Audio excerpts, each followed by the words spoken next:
Hi, this is the voice, Michael Chavello. You're listening to the Premium Oddscast, hosted by leading MMA odds maker Nick Kalikas, fight scientist and author of Fightnomics, Reed Kuhn, and MMA journalist Brian Heminger. The absolute best UFC betting info, picks, statistics, and analysis from the most respected authority in mixed martial arts betting, MMAoddsbreaker.com. Welcome to the Premium Oddscast, presented by Five Dimes and Countermove, your home for fantasy MMA. This podcast is hosted on MMAoddsbreaker.com. I'm Brian Heminger, joined today by leading mixed martial arts oddsmaker Nick Kalikas to break down this Saturday's UFC 185 event, which takes place in Dallas, Texas. If you're unfamiliar with our format, myself and Nick will be breaking down the fight card from top to bottom, providing extensive analysis and a pick for each fight after doing our film study for the event. Then, fight scientist Reed Kuhn will step in and offer his expansive numerical insight on all bouts with sufficient data. Today, Reed will be able to contribute on 6 total bouts. Now also pay special attention to our MMA Oddsbreaker staff picks article. That'll be our final official picks in case we make any last minute changes depending on weigh-ins or anything else that happened in fight week. Briefly looking back at our last event, our premium package bet for UFC 184 went 1-0 to win 2.5 units. We won our single play on Tim Means. Back to the present, UFC 185 features a 12-fight card in total and will be aired on pay-per-view this Saturday night. Let's dive right in. Now kicking off the preliminary card on UFC Fight Pass will be a women's bantamweight contest between Larissa Pacheco, who is 10-1, and Germaine de Randamie, who is 4-3. Now, Nick, where did you open this fight, and how's the public shifted things so far? I opened Pacheco minus 130 to come back on Randamie minus 110, and right now it's Pacheco minus 155. The comeback on Randamie is plus 135. All lines, by the way, are courtesy of our sponsor, 5dimes.eu, so check those guys out. So a little bit more support coming in on Pacheco early on. Not really that surprised. Randamie doesn't get a ton of support, I think, from the overall betting public out there, or the bettors in general. So Pacheco seems to be a little bit more the more popular side, despite her lackluster performance, which I was a little disappointed with as well, against Andrade in her UFC debut. So Pacheco's one of these ladies that has a lot of hype. Entering the UFC, she's definitely a very talented woman overall. She's got good striking. I think that's the best attribute of her game overall. She's got pretty good striking, has a little bit of power to go along with it, but she does have some submissions as well. Her wrestling, not the greatest at times, and on the ground, still she gets herself in. You would think Fight IQ would be a little bit better than you like to see from her, because she does make some mistakes from here and there on the ground as well. But overall, Pacheco, I think, is a little bit more well-rounded than Randamie. But that being said, I still think it's going to be a competitive fight, and these girls should be able to keep the fight standing and be upright and have a striking battle play out here.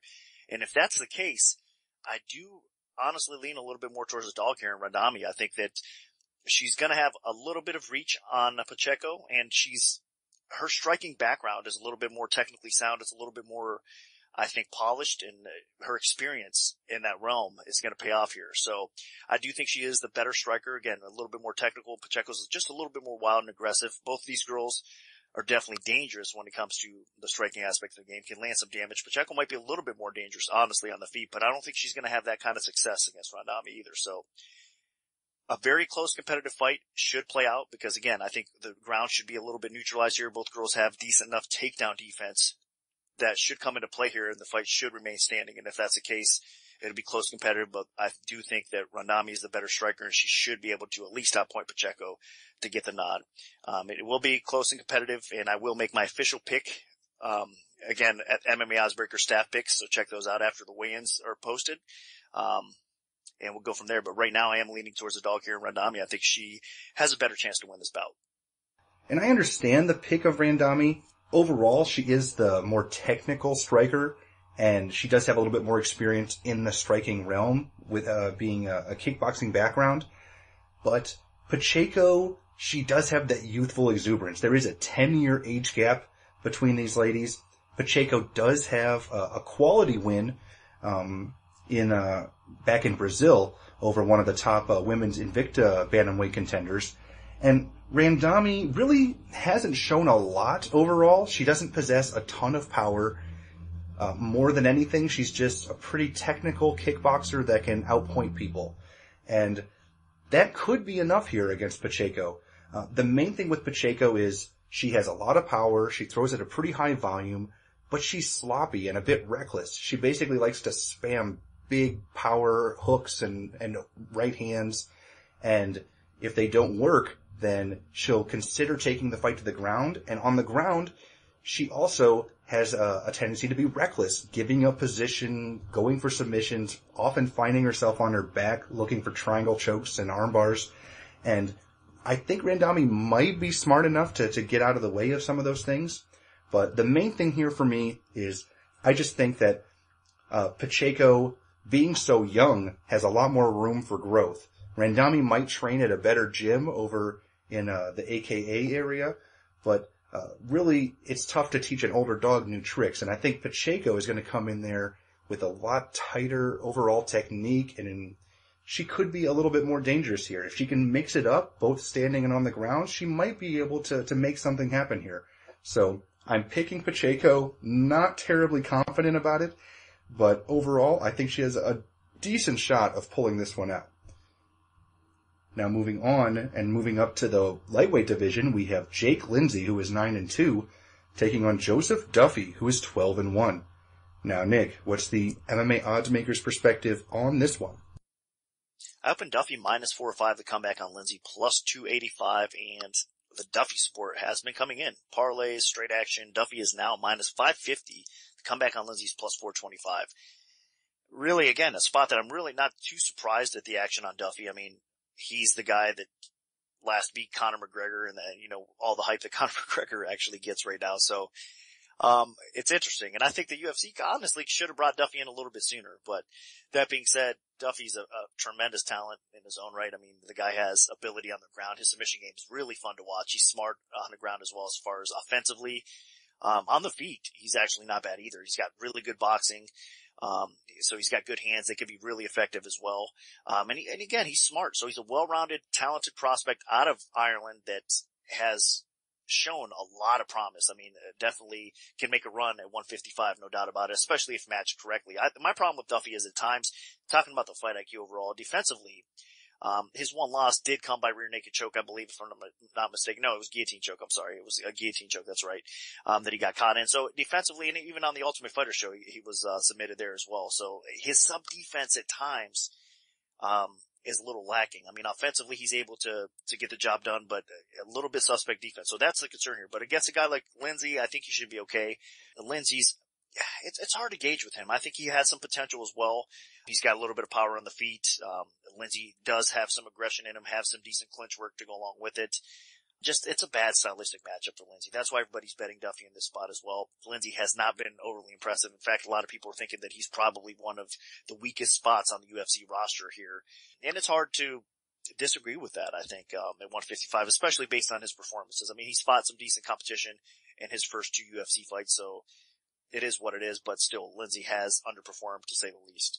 And he's facing another stud here in Duffy. So it is Duffy's fight to win or lose. If that fight IQ does maintain and he doesn't get himself in a bad spot on the ground, I think he should win this fight more times than not. And it's probably going to be by finish as well. So the Duffy hype is going to continue to roll. He does keep on getting, again, he's 27 years old. He's been in the game for a long time, and he's going to keep on continuing to improve his game. And after he gets his debut win over Lindsey, I think he's going to have a little bit more confidence, and we're going to see some really good things coming from Duffy in the near future. So my pick is, like most, on Duffy here to get the W. Yeah, and I'll keep this one sweet and simple. Duffy's biggest weakness, as Nick mentioned, is the submission defense. He's been submitted twice if you count his fight to get in the Ultimate Fighter Season 12 house, but that is just not a part of Jake Lindsey's game. This is definitely a fight where they made to make Duffy look good, because Lindsey honestly probably should be gone after his first 2 UFC fights where he just severely underperformed. Duffy is going to be the more technical overall striker. He has a good boxing background. He actually missed 3 years of his MMA career to focus on boxing, went 7-0, and came back to it, and he's looked terrific so far.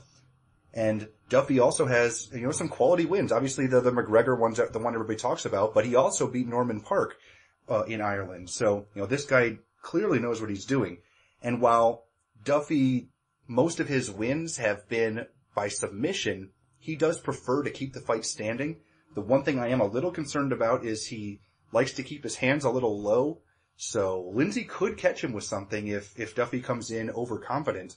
But overall, Duffy, he has a very aggressive striking style. He pushes forward, puts a lot of pressure on his opponents. He mixes in a ton of feints, has good movement, and he primarily focuses on punching, although if his opponents shoot in for takedowns or if he sees an opportunity, he will land some big knees. He actually finished his last fight with a brutal, pure, clean knee knockout.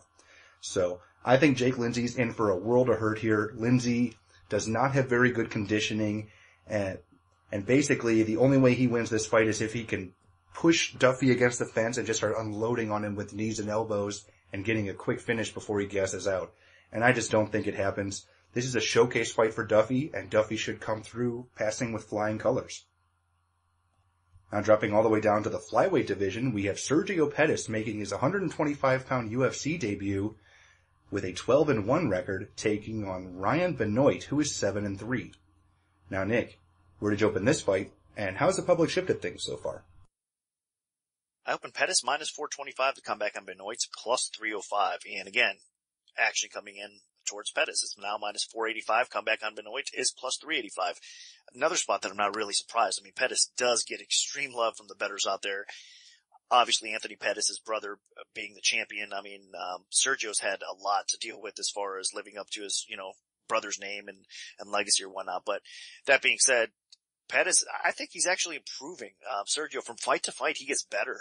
And that's what you saw with his brother, similarities, I think, as far as Anthony Pettis goes. He kept on continuing to improve his overall game. Both these guys coming in with striking backgrounds under Duke Rufus, tremendous talents for sure. But the full part of his game is getting better. His takedown defense is getting better. He's managing, even if he does get put on his back, Pettis manages to get back upright a little bit quicker now. And then on the feet, of course, he's just a little sniper. I mean, the guy has some power. He's got some accuracy to go along with it. He's just a well-rounded, talented fighter that keeps on improving, and he's still very young at age 21, I believe. So the sky's the limit for him. And I think 125, where he's dropping down, this is a great weight class for him as well. Because he could be an immediate contender. And I mean, at 125, they need to get a little bit deeper, and Pettis is going to add that depth that they need, I think, in this spot. So Benoit, on the other hand, he's a pretty solid fighter too. So I don't want to count him completely out, because the guy, he's a very powerful striker.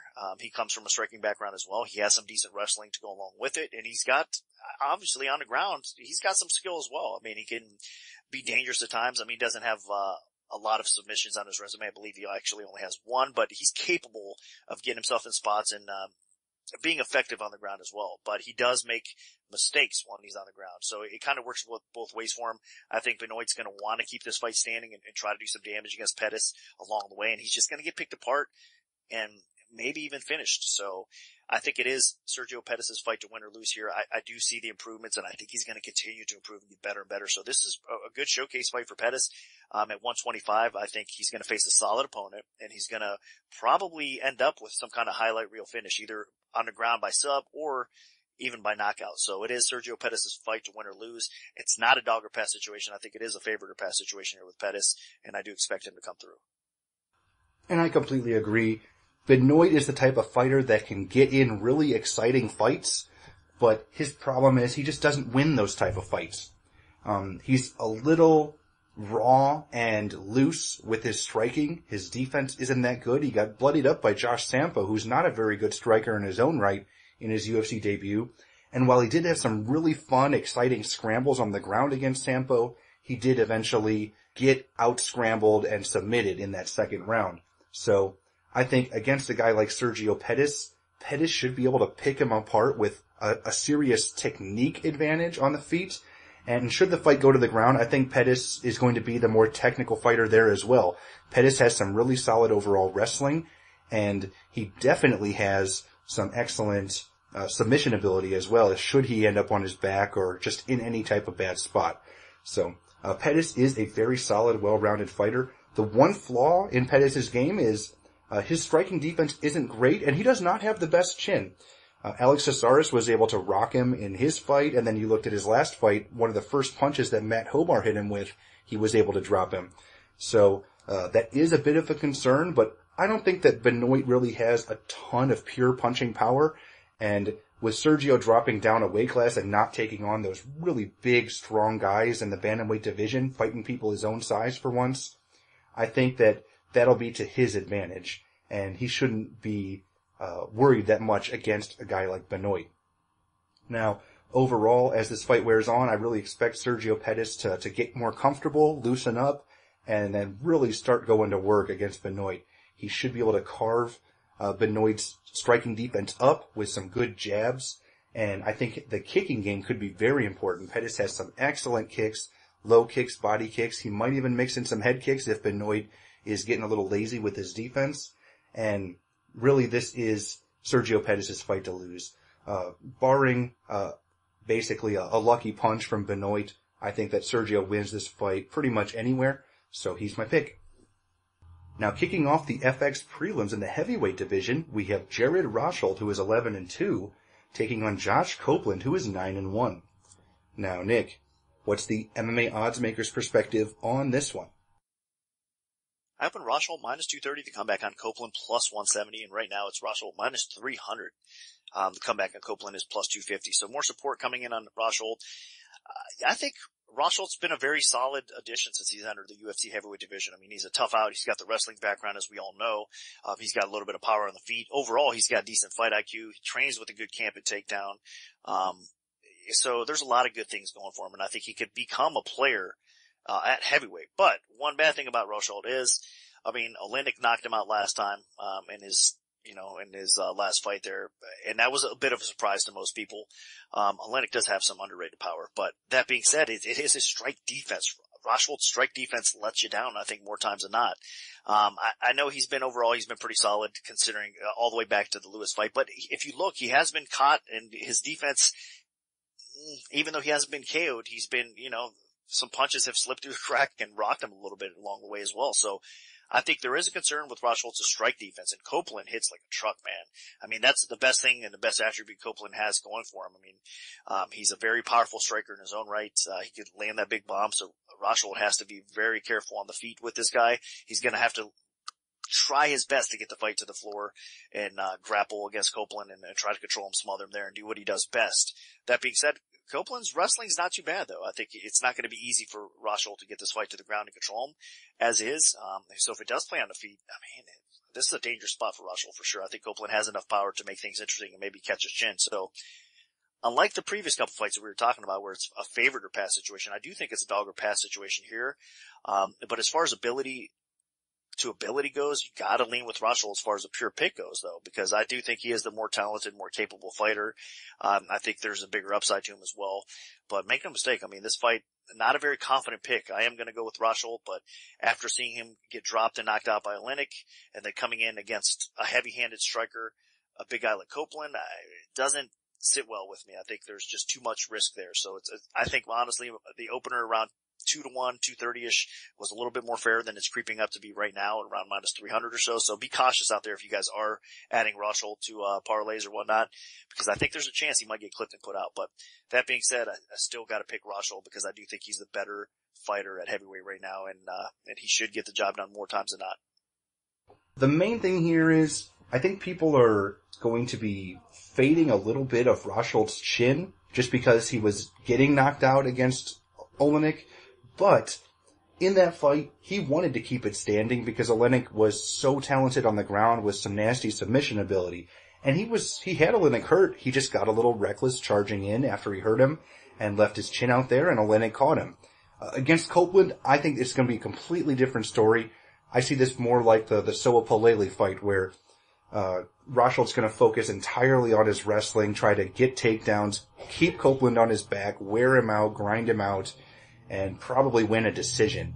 This one could get a little ugly, and unless Copeland lands something heavy as Rosholt's closing the distance, whether it be a power double leg or a clinch attempt, I think it could be a long night for Josh Copeland. Copeland is pretty undersized in the heavyweight division.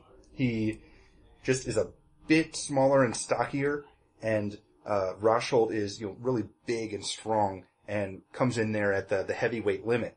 So, for this fight, it's going to come down to whether or not Copeland has the takedown defense to keep this standing, and then whether or not he has the accuracy to land something solid and put Rosholt away, because the big question mark with Rosholt is his chin. He has been knocked out in both of his losses, I believe, so Copeland is going to have a puncher's chance. And overall, I think he might be able to connect, but more often than not, I expect Rosholt to grind him out with that wrestling. So I think the big team takedown fighter comes through here. So my pick is Jared Rosholt. Now dropping down to the lightweight division, we have Darren Cruickshank, who is 16-5 with 1 no contest, taking on Beneil Dariush, who is 9-1. Now Nick, where did you open this fight, and how has the public shifted things so far? I opened Cruickshank minus 190, the comeback on Dariush plus 150, and the line skyrocketed up originally at first. Now it's all the way back down to minus 140 plus 120. So more support coming in on Dariush as of late, but early support was towards Cruickshank. So it's been kind of getting two-way action. Not surprised. I figured more people would be on Cruickshank. I mean, he seems to be more of the trendy, more of the popular, UFC fighter at the moment, and he does tend to get a lot of support at the betting window as well. Dariush bounced back and I think really got some respect in his win over Ferreira in his last fight, so I think a lot of people are believers now and kind of hopping on board and supporting Dariush in this spot as well. This is a tough fight because obviously, in my opinion, you have your typical striker versus grappler matchup. I know both of these guys are a little bit deeper than just a striker and grappler.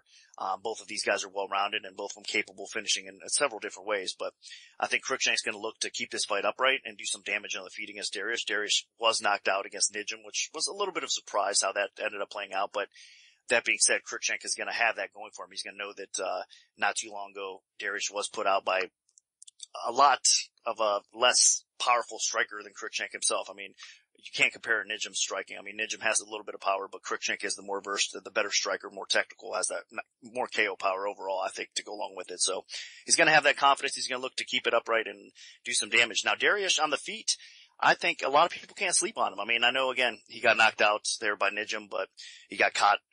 I think Dariush has some skill on the feet. He's got a little bit of power. He's not going to want to stand and bang too much with Cruickshank because I think Cruickshank will be able to outpoint him and land a little bit more on the feet. But I think Dariush is a little bit more complete of the MMA in the MMA realm overall. I think that Dariush has the better wrestling. Cruickshank is also known for having decent wrestling, and he's effective with that wrestling at times. But he doesn't want to play on the ground too much in this spot with Dariush. Dariush, I think, can possibly get some top position, control the clinch work, control up against the cage at times, look for a takedown or two, get some here and there, and then even if Cruickshank manages to get back up, I think that Dariush could push a little bit of a higher pace overall, and I think he can outpoint Cruickshank, if not even possibly get a finish on the ground at some point. Because Cruickshank, I think his flaw is definitely his sub-defense, and he gets himself in some bad spots when he's not comfortable in the top position on the ground. So Dariush, I've been really impressed with him. A huge win over Ferreira. He looked good against Martin. He was in some trouble in that fight early on and managed to hang around and did really well, came back and won that fight as well.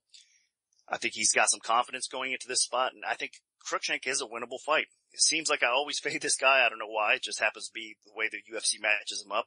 And Cruickshank is a lot better than I always give him credit for. But that being said, I still think this is a very tough matchup for him, and I think Dariush is probably going to come away with a victory here. So my official pick is going to be on the underdog Dariush. And I'm going to disagree.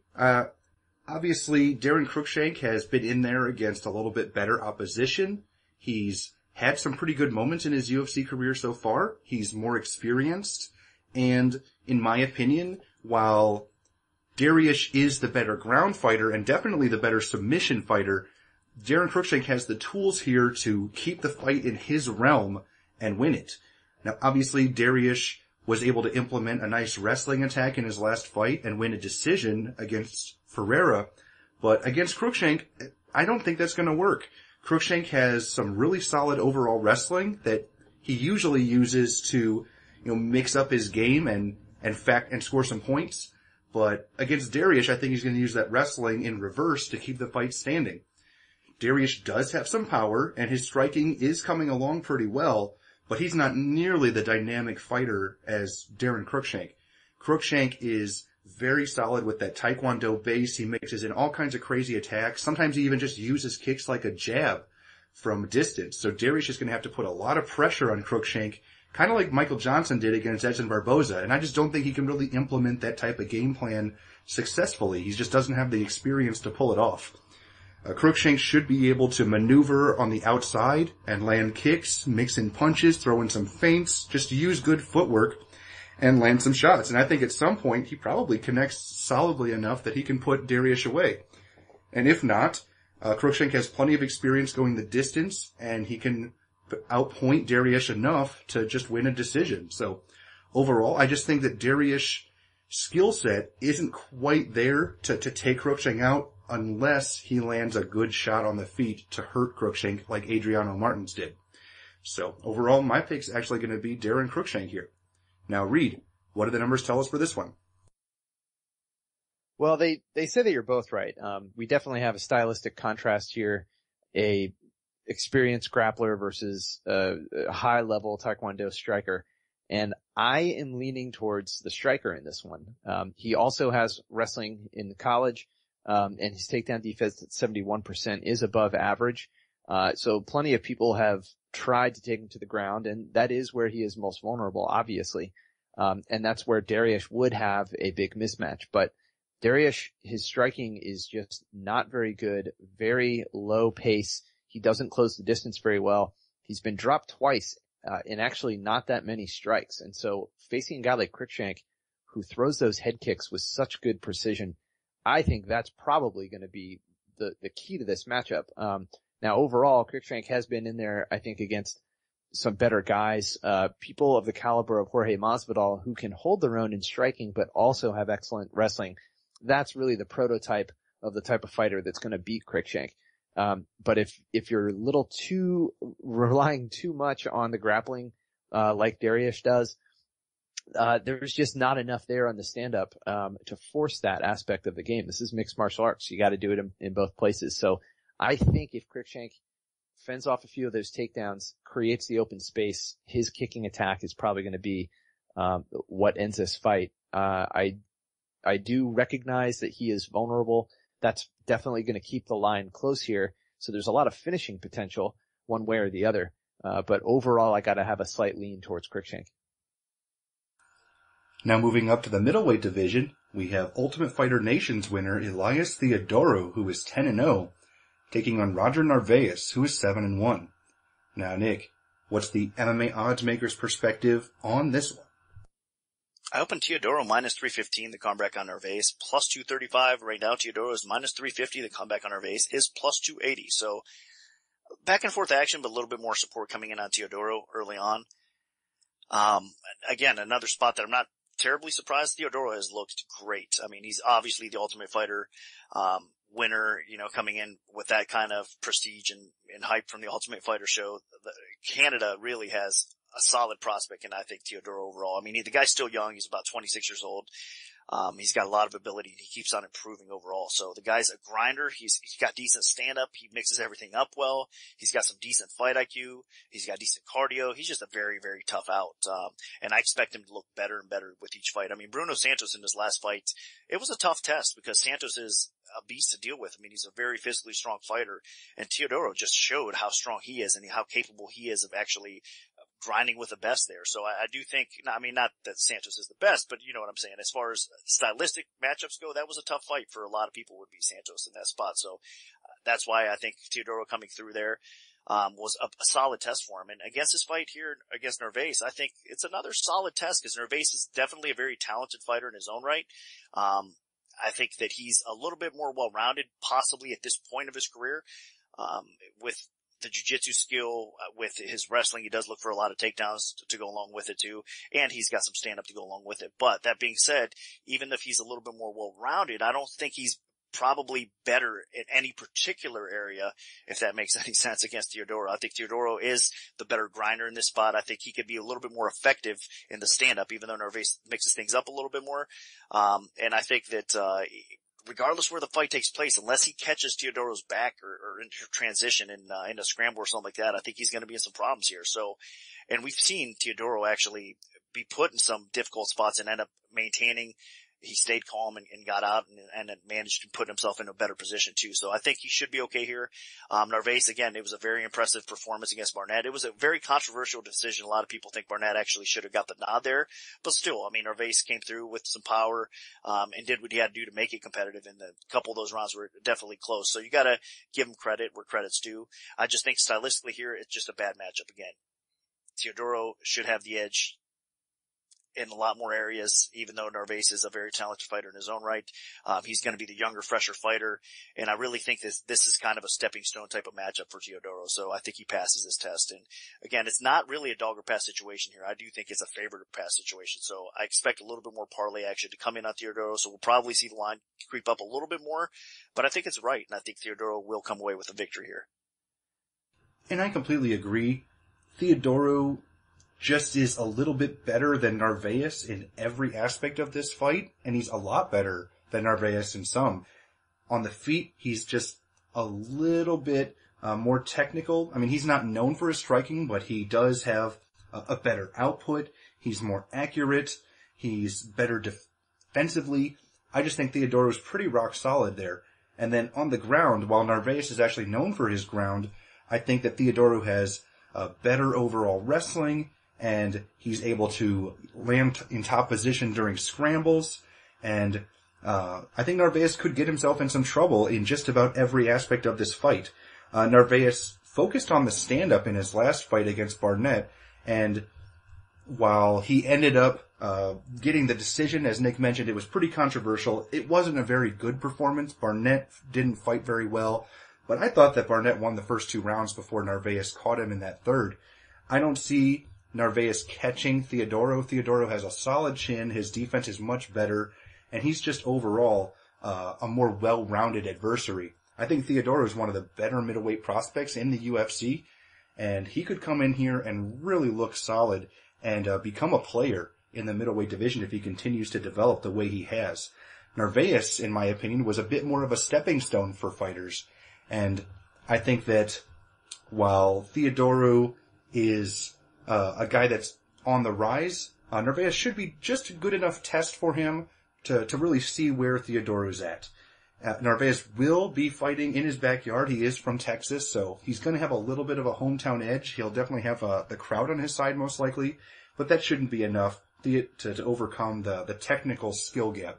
I mean, up until I think this fight, it might not even still be with this fight, Narvaez is not a full-time fighter. And I think with Theodorou training with some of the best in the world up there in Canada, I think that he'll be in terrific shape here to come in here and take care of business against Narvaez. I think he'll just be a little bit overmatched. So my pick is Theodorou. Now dropping down to the lightweight division for the preliminary card main event, we have Ross Pearson, who is 18-8 with 1 no contest, taking on Sam Stout, who is 21-10-1. Now Nick, where did you open this fight, and how's the public shifted things so far?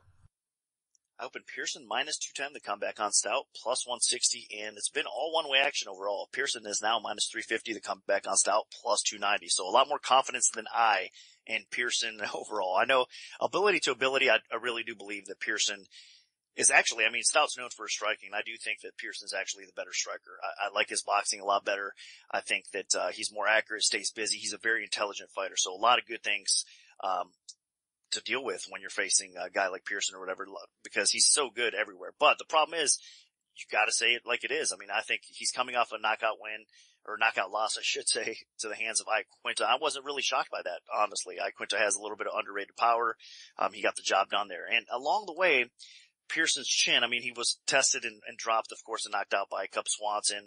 We could go back to his Cole Miller. He got rocked and subbed in that fight as well. So along the way, Pearson has shown some flaws in his defense, and he's been tagged and he's been dropped. So I'm not very confident, even against a guy like Stout, which seems to be on a huge decline.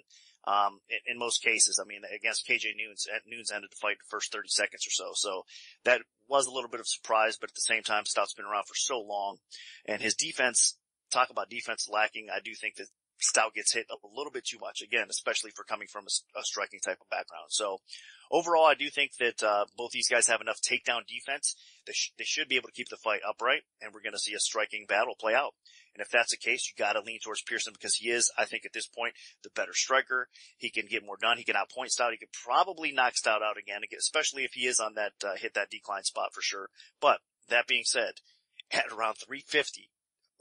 Betting a guy that's coming off of a knockout loss, and we're not sure really mentally where he's at right now, or even physically. I mean, we could be seeing Pearson's been in the sport for a while as well. So even though he's only 30 years old, both these guys are only 30. I think he's beyond that in fight years. So we're just not sure where he's at right now. I do not recommend adding Pearson to a bunch of parlays because you never know. I mean, a lot of people are counting Stout out in this spot. I think he could possibly land a punch along the way and put Pearson out as well. So a little bit of risk factor on both sides here. But as far as pure pick goes, I do think Pearson should get the job done more times than not. And I agree. The main thing here is, as Nick mentioned, is the fight years. Sam Stout has been in the UFC longer than Ross Pearson, and the biggest way to tell how somebody has gotten along in fight years is you look at how many Fight of the Night awards they've won. Sam Stout has won 5 of them. And obviously, the more of those you're in, that means the more damage you're taking, the more injuries you've suffered. Just, you do not want to get in a lot of Fight of the Nights. That's just not healthy. And obviously Sam Stout has really taken a lot of punishment throughout his career. His chin has been sturdy up until that last fight where he goes in there and just got absolutely slaughtered by KJ Noons in 30 seconds. And, KJ Noons isn't even a guy that's known for tremendous punching power. I mean, he's a good boxer, but that's just not something that was known. And against Ross Pearson, I think Pearson is a much better overall power striker. Obviously, Sam Stout, he's a vet. He's got that ability to be scrappy in fights and mix it up. But overall, Ross Pearson should just be the overall more diverse technical fighter. And the main thing with Stout is he does not have very good accuracy and he doesn't have very good defense. So while Ross Pearson probably has a little bit of a worse chin, I don't think that Sam Stout will be finding that chin very often. And on top of that, Sam Stout doesn't have a ton of knockout power. I mean, he's nicknamed Hands of Stones, but he doesn't have a lot of knockdowns, and he's only got the one UFC knockout. So overall, I just think this is absolutely Ross Pearson's fight to lose. This fight should stay standing. Pearson should put a lot of pressure on him. Pearson should outland him, and Pearson either knocks him out or potentially wins a decision. So my pick is Ross Pearson. Now, Reed, what do the numbers tell us for this one? Well, it's interesting. You mentioned all those Fight of the Night bonuses for Sam Stout, and one reason for that is because he averages over 19 strike attempts per minute. That is the highest on the card with any sample size, at least. Actually, the challenger in the women's strawweight division averages slightly higher. But to be able to do that over such a lengthy career in the UFC is impressive. But the trade-off, with such a high pace, there is a trade-off in accuracy and defense. And Sam Stout is actually deficient in both of those categories. He only lands 16% of his power head strikes. His jab is not any better. Ross Pearson is definitely more accurate. He has more power, and his defense is much, much better. But you also mentioned the chin. Ross Pearson has been knocked out more times, so his chin rating is worse. But that's really the only area in terms of technical striking where he's worse. He just can't take the punch as well. Sam Stout, if he puts on such a high pace, he could be walking forward into some bad news with Ross Pearson. Now both guys do keep the fight standing the vast majority of the time. They don't use a lot of takedowns. Both of them are way below average in this. So we should see actually a stand-up striking battle. And I think both guys are probably confident enough to believe that they have the skills to win it there. But numerically anyway, Ross Pearson definitely has some clear advantages if he doesn't just get outpointed, and spend too much time moving backwards, which is, I think, what cost him the fight against Diego Sanchez. So, there is some concern. The chin is definitely also a red flag for Pearson, but he is a justifiable favorite. The question is, how much of a favorite should he be? Based on where the odds are right now, he could easily, or maybe already, drift out of value range. I do expect him to probably end up in a lot of parlays, so that might even push it higher.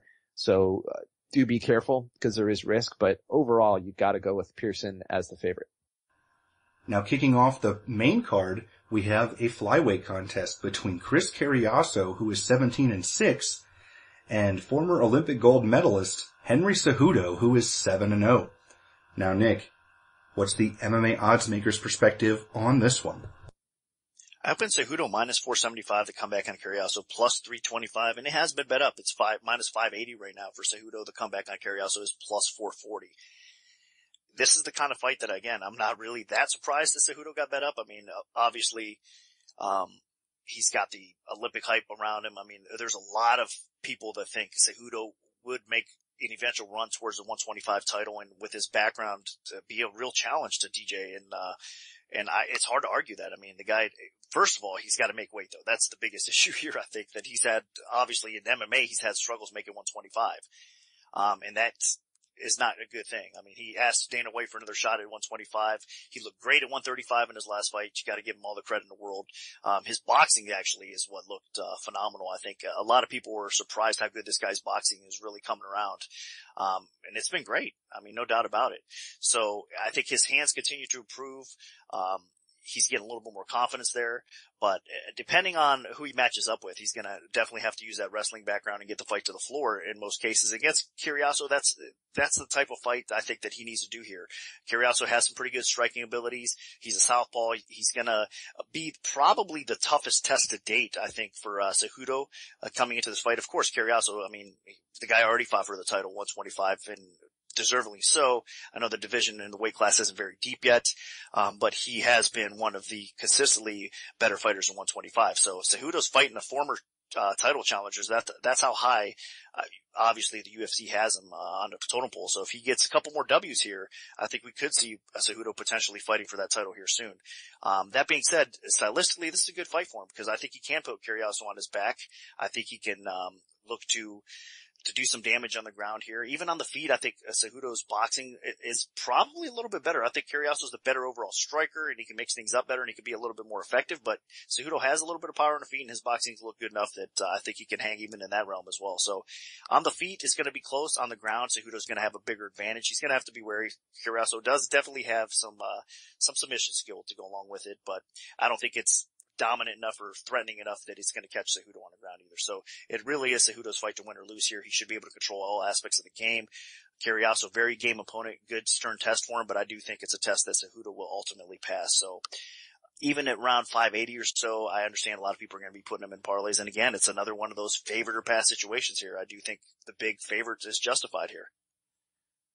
And I agree, but there are a couple trepidations here for me, at least. The main thing, obviously, is Cejudo and the 125-pound weight class. He has had several issues, notable issues, making it. He didn't make it in his original UFC debut against Scott Jorgensen, and that's why he had to fight his last fight at bantamweight. He had issues in legacy on the regional scene, having multiple fights canceled or pulling out of fights at the last minute because he wasn't able to make weight. So it depends. If he's coming in here completely prepared, 100% focused on making weight and being ready, then yeah, this is definitely his fight to lose. But we just have to see it first. I'm more of a show me guy, and you got to show me that you can do it. You can't just say you'll do it. Obviously, Cejudo is a tremendous athlete. I mean, you don't become an Olympic gold medal winner in any sport without being a tremendous athlete, especially wrestling. So he does have that to fall back on, but surprisingly, in his UFC debut, he didn't use his wrestling at all against Justin Kimura. So if you look at it from that perspective, if he just goes in there and just tries to box with Chris Cariaso, I think honestly he should be able to hold his own. Cariaso is not really known as a tremendous overall boxer. He does have a bit of power, but overall, Cariaso is more dangerous in terms of his kicking ability. He has some really good side kicks, good leg kicks, and he throws his kicks in a way that, with very little wind-up, you don't really see him coming. So he could, present some problems for Cejudo if Cejudo stays very one-track minded in terms of just sticking with his boxing for the whole fight. If Cejudo mixes it up with boxing and wrestling, I think that it gets much tougher for Cariaso. Cariaso will not be able to throw the kicks as often because, Cejudo could just catch one and take him down. So that could take away a big part of Cariaso's advantage in this fight. Now, in terms of age, Cejudo is the younger fighter, has taken significantly less damage in his career, so he has that going for him. And honestly, Cariaso didn't, even though he's got that title challenger to his name, he didn't deserve that last title shot against Johnson. They were just keeping Demetrius Johnson busy. There was a dearth of title challengers, and he just got the nod. And I think this is going to be a good stepping stone fight, actually, for Henry Cejudo. We're going to find out just how good he is, and if he can make weight, come in there and take care of business, this guy could be knocking on the door for a title shot by the end of the year, absolutely. So, my pick is going to be Henry Cejudo. I think that he outboxes Cariaso, and I think he does mix in some takedowns and outworks Cariaso. So, overall, I think you got to go with the gold medal winner here. Now moving up to the heavyweight division, we have Roy Nelson, who is 21-10, taking on Alistair Overeem, who is 38-14 with 1 no contest. Now, Nick, where did you open this fight, and how's the public shifted things so far? Crazy movement early on with this fight. I opened the line minus 190 for Overeem, the comeback on Nelson plus 150. It skyrocketed up to around 4-1 or so. And now we're seeing it come back down to reality a little bit. It's minus 210 for Overeem, plus 175 for Nelson. Man, it's a tough one because honestly, it's another spot where how can you trust either guy? In most cases, I know that Overeem has rebounded kind of nicely, I guess. I mean, in his win over Struve, that was, pretty impressive. And other than his, in between, he ended up getting knocked out by Ben Rothwell, but his Frank Mir fight was a smart, impressive fight as well. I think that that's what Overeem needs to do. He just needs to fight intelligent. I mean, his chin is so suspect, it's ridiculous. And fighting a guy like Nelson with that much power, is always dangerous. I mean, if you're, got the chin mishaps that Overeem does. So, but that being said, I mean, pound for pound and ability for ability, you gotta love Overeem in this spot because he is the far better fighter overall. I mean, Nelson just has that big shot, that big puncher's chance type of, haymaker that he drops that bomb and he knocks out a lot of people. He's done it, throughout his career. So he definitely can do it, but that's pretty much all you get for Nelson because if he makes it out of round 1, more times than not, you can easily outpoint him. You can control the tempo of the fight against him. You can get him up against the cage, do some damage there as well. Nelson on the ground does have a little bit of wrestling and does have some decent jiu-jitsu, but the problem is he doesn't use it enough, especially in the UFC. So Nelson is just, land that bomb and the fight's over type of guy. If not, he's probably going to lose. So in that situation, it's hard to pick a guy like Nelson to get the W. Now, I'm not saying there is not a dog or pass situation here because I do think it is. I don't think you could trust Overeem in this spot to lay the juice. So as far as the bet goes, I do think it's probably a dog or pass situation, but confidence level on either one of these guys right now. I mean, you got Nelson that's 38 years old, Overeem 34 years old, but again, in fight years, these guys are beyond it, especially Overeem. So it's really hard to trust either one of these guys. I think Overeem, if again, he stays a little bit disciplined, his defense stays a little tight and doesn't get caught by Nelson's big punch, I think he can win this fight. I think he can do a lot of damage in the clinch. I mean, Nelson's coming off of his knockout loss. I mean, the first time in the UFC, if I'm not mistaken, that he's actually been, straight KO'd. So a lot of people have always complimented Nelson's granite chin and, Hunt ended up, doing away with that as well. I mean, that was Mark Hunt and he's capable of knocking out most, as we all know as well. So you got to give him a little bit benefit of the doubt there. But that being said, he's coming off a knockout loss. He's facing another extremely dangerous striker, Overeem, here in this spot too. So can't have much confidence in Nelson here. Can't have much confidence in Reem's chin here either. But you do have to like the ability of Overeem to get the job done. He's just a better fighter overall. I think he has more ways to win this fight. He can definitely outpoint Nelson if he doesn't get caught. I think he could possibly finish Nelson as well. So I am going to lean towards Overeem here, and he's going to be my official pick, but I could very well see this being a dog or pass situation. Alistair Overeem is the better overall fighter than Roy Nelson, but there are the things that scare you. Obviously, the big thing here is Overeem's chin. He's been knocked out so many times already in his career, and Roy Nelson is a huge power puncher. He spams that overhand right, and if it connects, Alistair Overeem is going out. Especially what's scary is Overeem has been knocked out in the UFC. He's been knocked out previously, and usually it's by, really good strikers. But his last loss was to a big, slow, lumbering heavyweight in Ben Rothwell. That's not a huge technical striker. That's a guy that telegraphs most of his punches, and he just was able to connect with one at the top of Overeem's head, and Overeem went down. So if Roy Nelson even lands like a glancing overhand right, it could be enough to put away Overeem. Now, looking at it from the other side of the equation, Roy Nelson has slowed down a lot in his MMA career. I think that he is a lot more hittable now. Obviously, he was hittable before, but he's even more hittable now. His chin is starting to crack a little bit. And if you look at it, in his UFC losses, most of the time it's been against good, solid technical strikers. Verdum showcased some terrific striking and destroying him. Junior Dos Santos, Stipe Miocic, these guys all showcased some really solid striking and were able to just completely pick Roy Nelson apart. So if Overeem's able to keep his distance, land a lot of kicks, and stay away from that huge overhand right, Overeem should win this fight. Overeem might even be able to get a takedown if Nelson's knees aren't really that good. I mean, they're wrapped up, so they're probably not in terrific shape.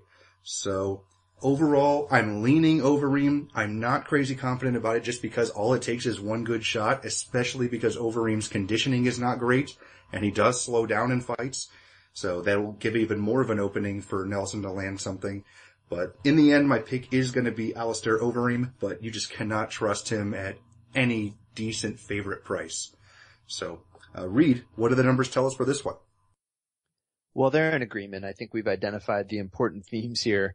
Overeem is definitely the more technical striker. He has excellent accuracy, surprisingly high, both his jab and his power hand. And his defense is a lot better than Roy Nelson anyway. But when it comes to power and durability, clearly Roy Nelson is actually the more dangerous guy and more durable guy. So Overeem very much susceptible.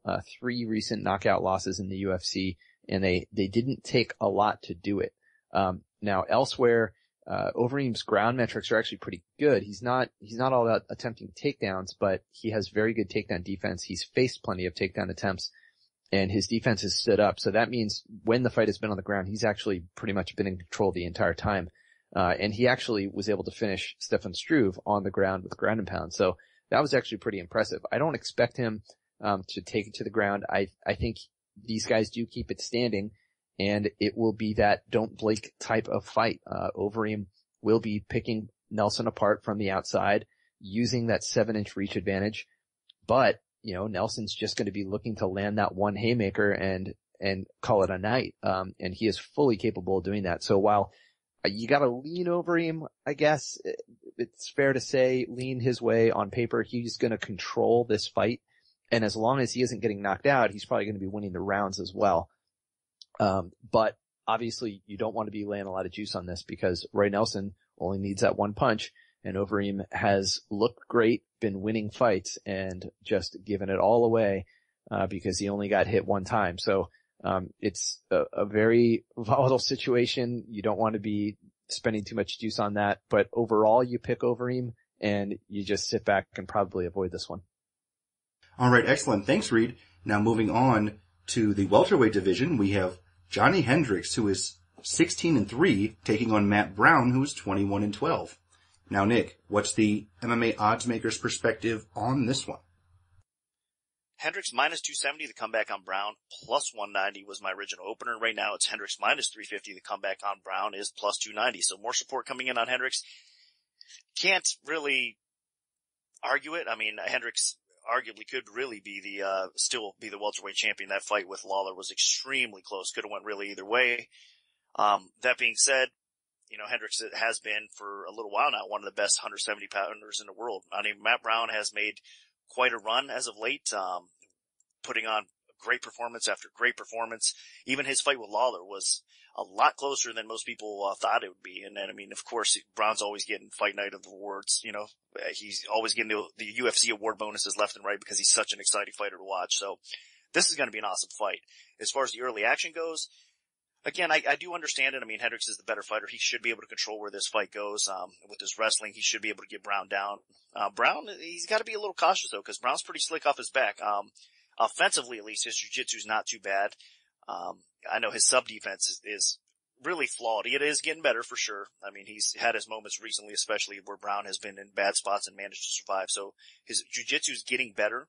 I don't expect Hendricks to sub Brown here, but there was that outside chance, even though Hendricks' sub defense has always been pretty good, that, Brown might get lucky and catch Hendricks along the way if it does play on the ground too long. I don't think that happens though. I do think that Hendricks, even on the ground, should be okay. Overall controlling the fight, landing some bombs on Brown as well. Now, that being said, if the fight stays standing, it's going to be pretty close. I mean, Hendricks does have that raw power for sure. He could be very effective with the striking. He's always improving his striking, as he's shown again against Robbie Lawler and some others as of late. But I actually give the pure standing edge to Matt Brown in this spot. I think that Brown is a more versatile striker. He can come at you with a lot of different things.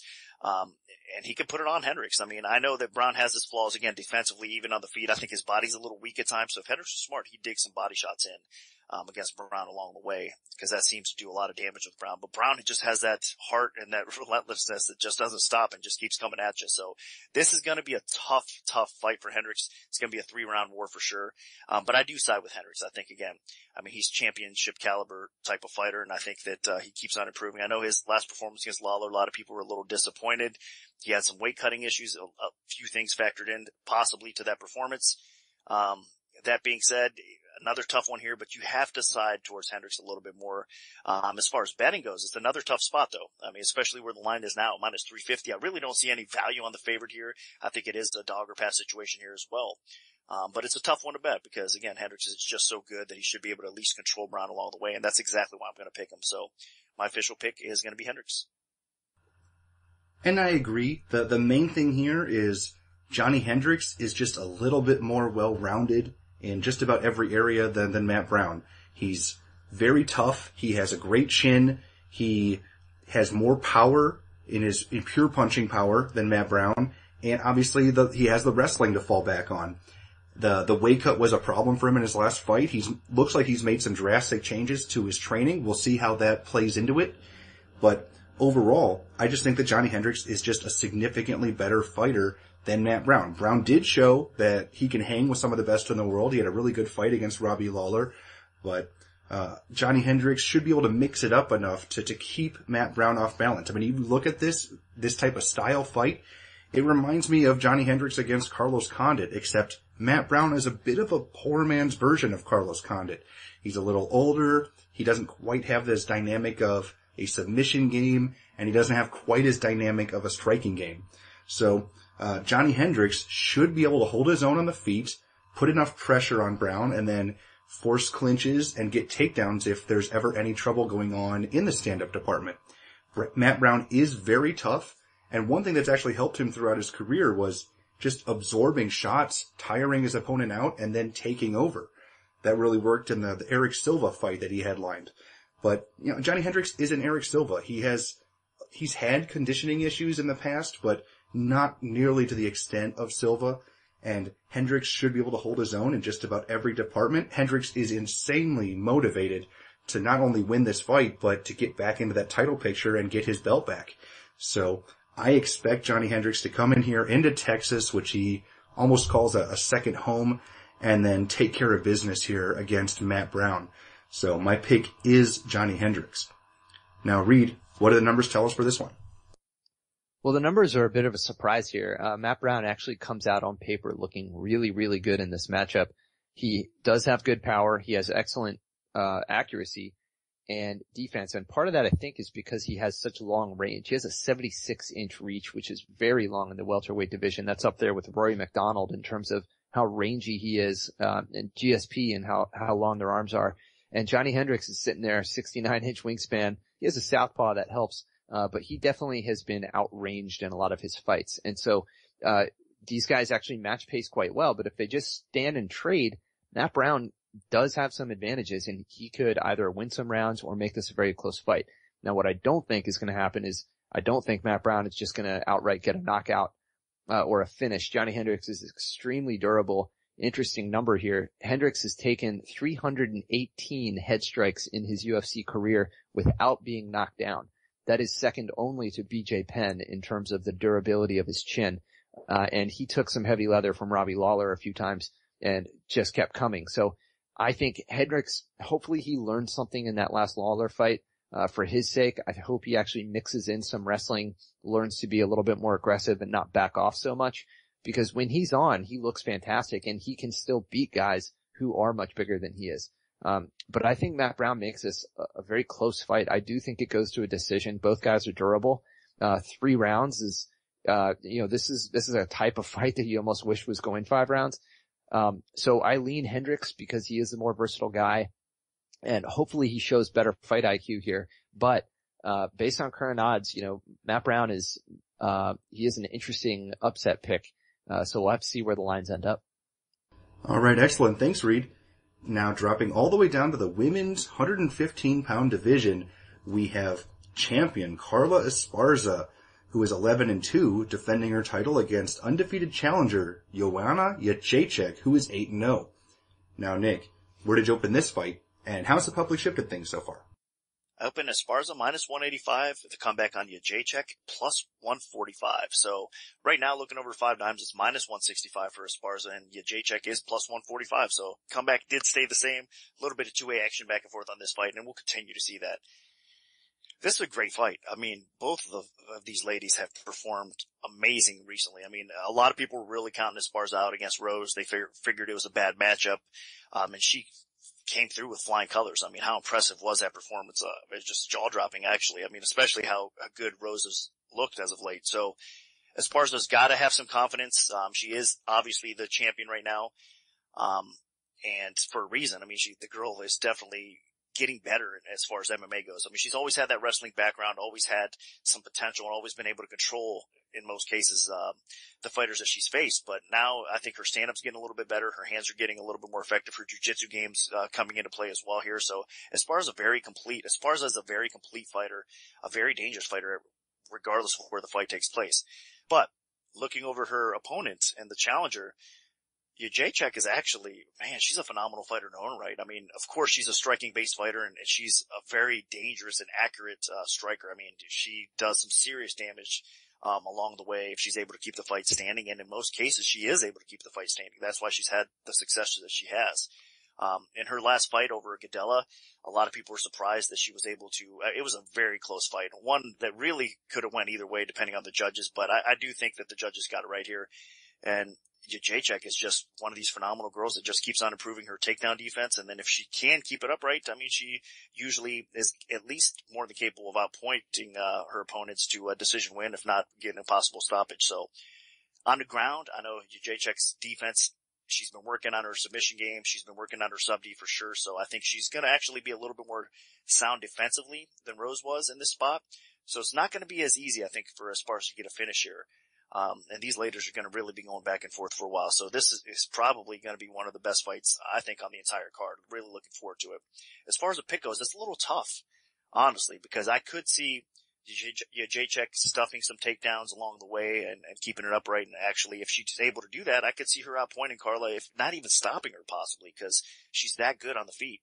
Now, the other way around this, I think that Esparza really has potential and has that explosiveness to possibly give Jedrzejczyk a little bit more trouble on the ground and getting some of those takedowns and securing some of the top position against her that she needs to do to get the win as well. So I've been going kind of back and forth on this fight. I do think as far as a bet goes, it's a dog or pass situation because it is a coin flip type of fight. So you either bet Jedrzejczyk here as a dog or you pass, I think, as far as this particular fight goes. But as far as a pure pick goes, I think you got to lean a little bit more towards the champ here in this spot.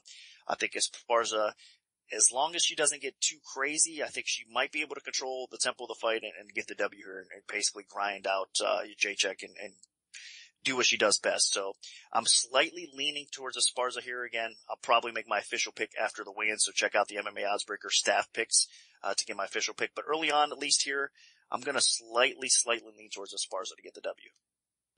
And I completely understand that pick, but I'm actually going to come in the other way.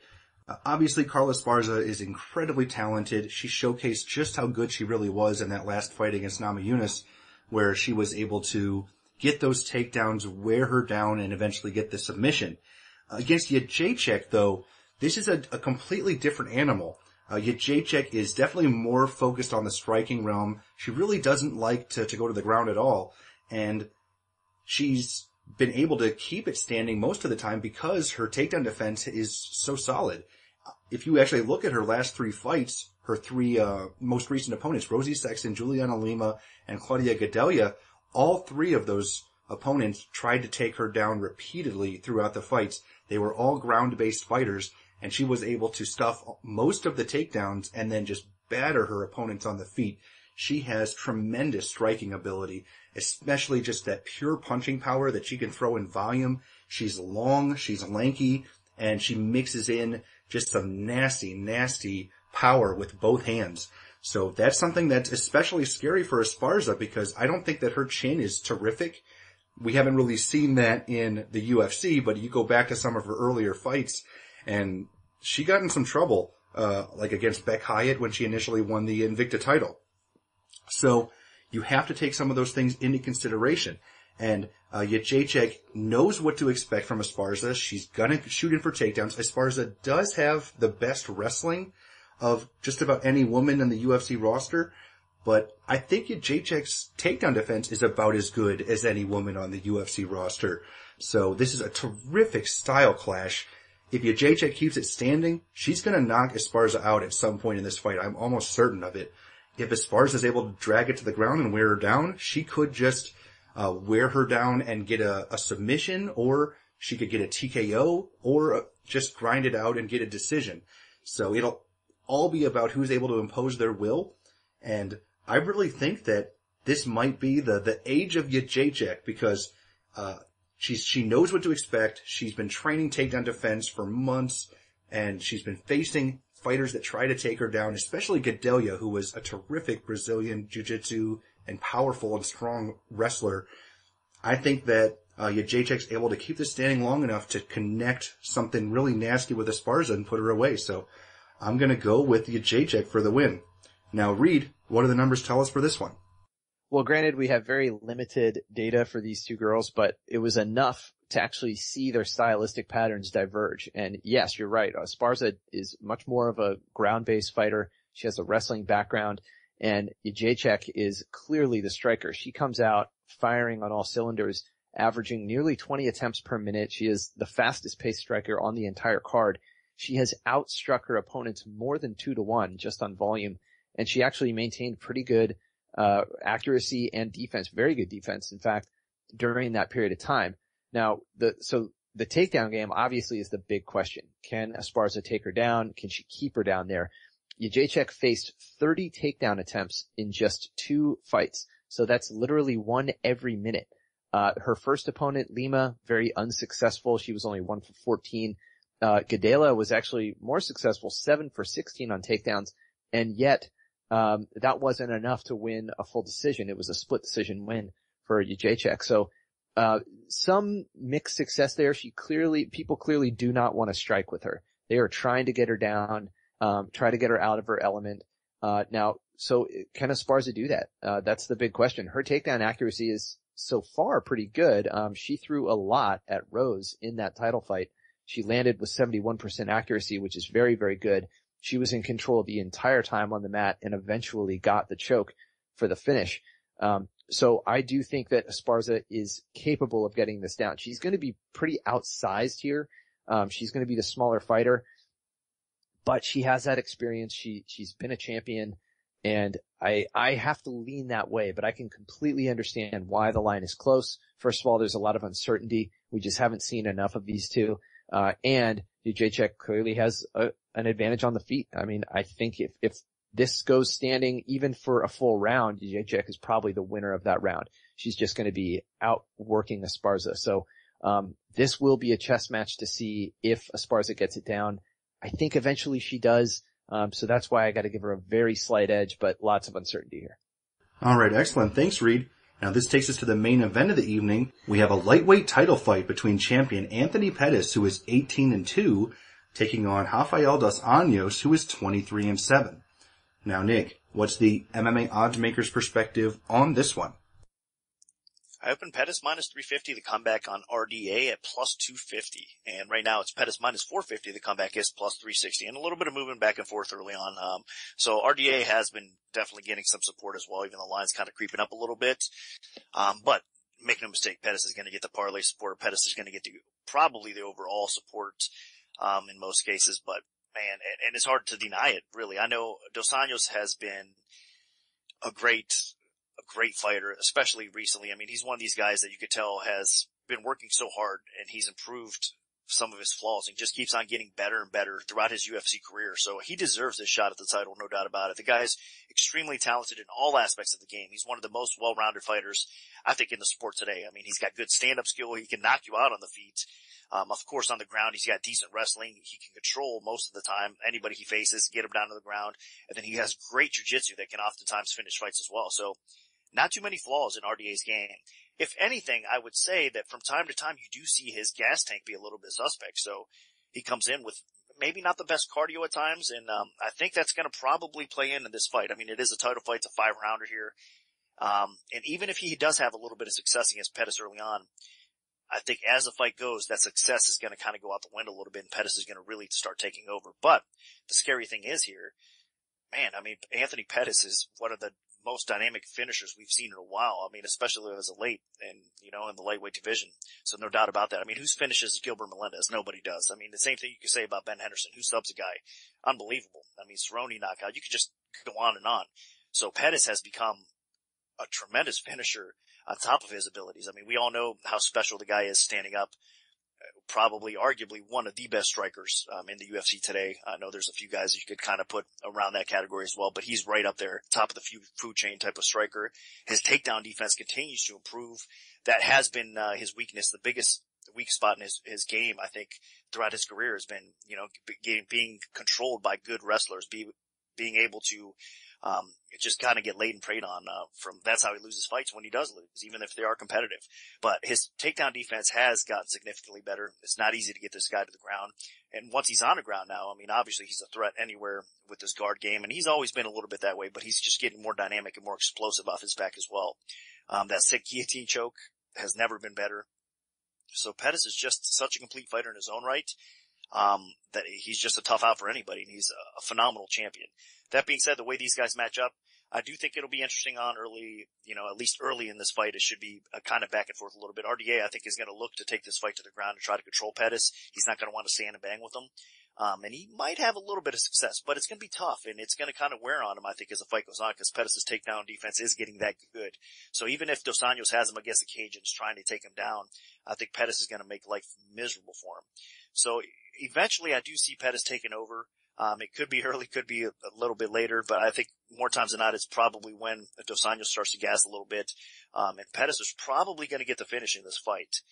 If not, if it does hit the scorecards, I got to lean to Pettis as well, because I think he at least wins 3 out of 5 rounds. So this is not a dog or pass situation. I actually do think it's a favorite or pass situation. Line's getting a little tricky though at around 450. I don't know how much value there's truly left in this spot, but I do think it's a spot where Anthony Pettis retains his title, and he is the better of the two fighters. So Anthony Pettis should continue being the UFC champion at lightweight, no doubt about it. He's going to be a tough out for a long time.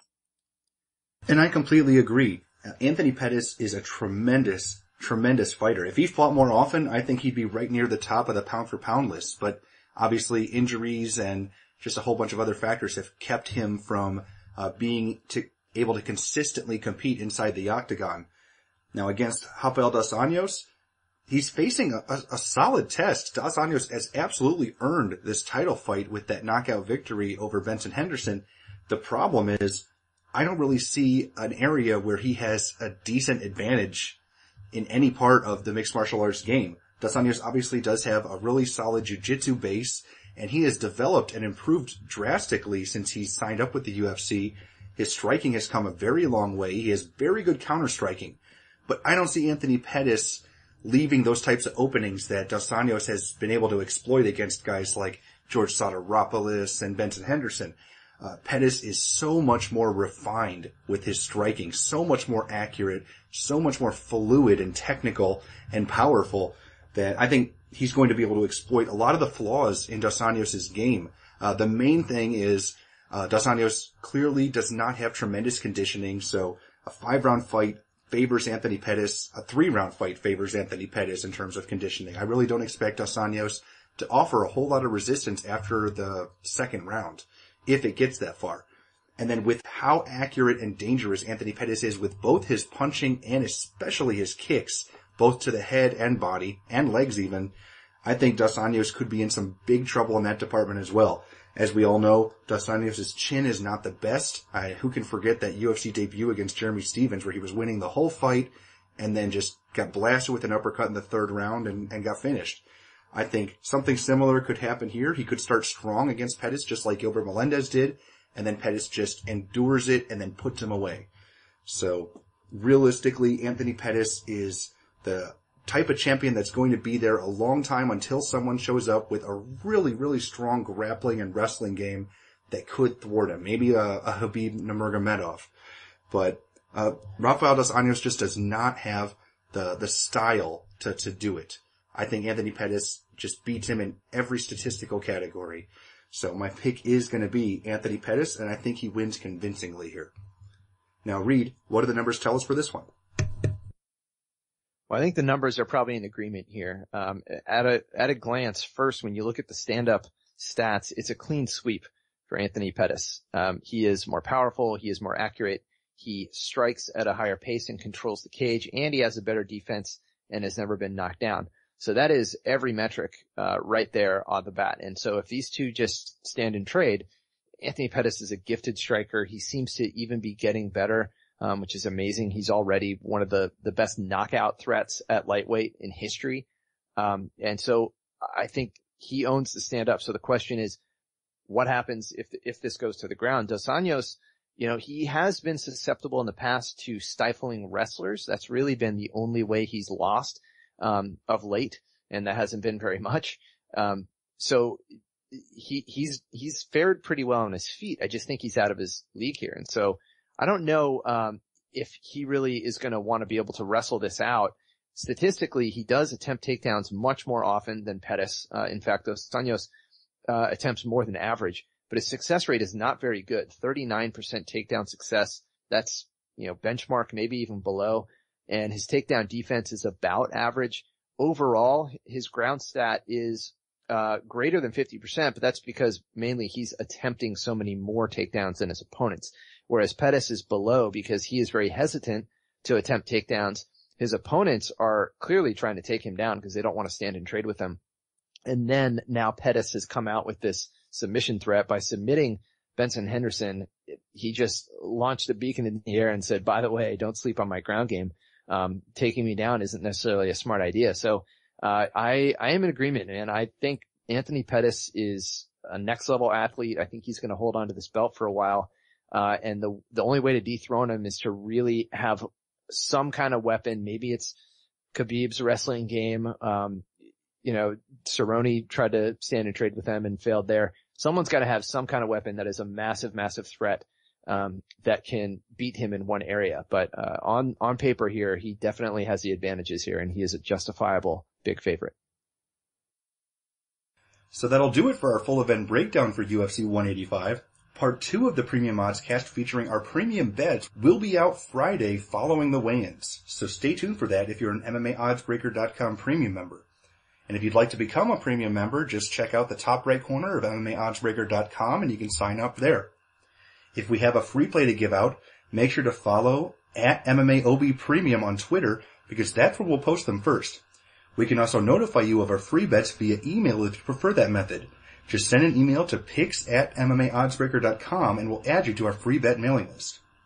Also, feel free to like our Premium Oddscast Facebook page. We post articles, show announcements, and plenty of other information there so you can stay up to date on everything from us if you're interested. Special thanks to our sponsors 5 Dimes and Countermove. Good luck everyone, and hopefully the betting gods are on your side this weekend.